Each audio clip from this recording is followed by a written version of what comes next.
ایران کے بادشاہ نے اپنے بیٹے کو پڑھانے کے لیے ایک استاد صاحب کا بندوبست کیا۔ استاد صاحب کو کہا کہ میرے بچے کو دین پڑھائیے، میں چاہتا ہوں کل اس نے انان حکومت کو سنبھالنا ہے تو یہ دین سے آگاہ ہو جائے، اس کو کچھ سکھائیے، پڑھائیے۔ بہت نیک بزرگ بڑے درویش عالم پڑھانے لگے، اسباق مکمل ہو گئے، دین کے اسباق قرآن مجید پڑھایا، احادیث طیبہ کا درس دیا، اصول فقہ سے روشناس کرایا۔ جب بچے نے مکمل تعلیم حاصل کر لی اور آمین ہو گئی، دستار ہو گئی، فارغ ہو گئے، تو پھر ایک دن استاد صاحب نے کہا بیٹے کل تم نے ضرور آنا ہے، کچھ بات کرنی ہے۔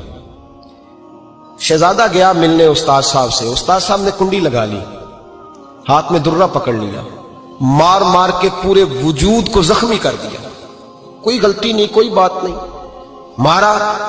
اب بچہ آیا آ کے بادشاہ سلامت سے کہا کہ ابا جی سمجھ نہیں آئی، بڑا مارا ہے استاد۔ تو سیانے تھے نا بادشاہ، یہاں تو قاری صاحب روز کٹہرے میں کھڑے ہوتے ہیں، مولوی صاحب آپ نے میرے بچے کو کیوں مارا ہے؟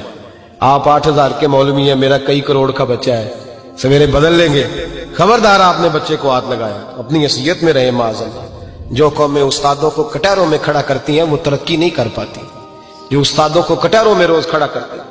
کہا ابا جی بڑا مارا ہے، تو والد بڑے سمجھدار تھے، کہنے لگے بیٹا استاد باپ ہوتا ہے، وہ زیادتی نہیں کرتا، کوئی بات ہوگی میں تیرے استاد کو کٹہرے میں نہیں بلاؤں گا۔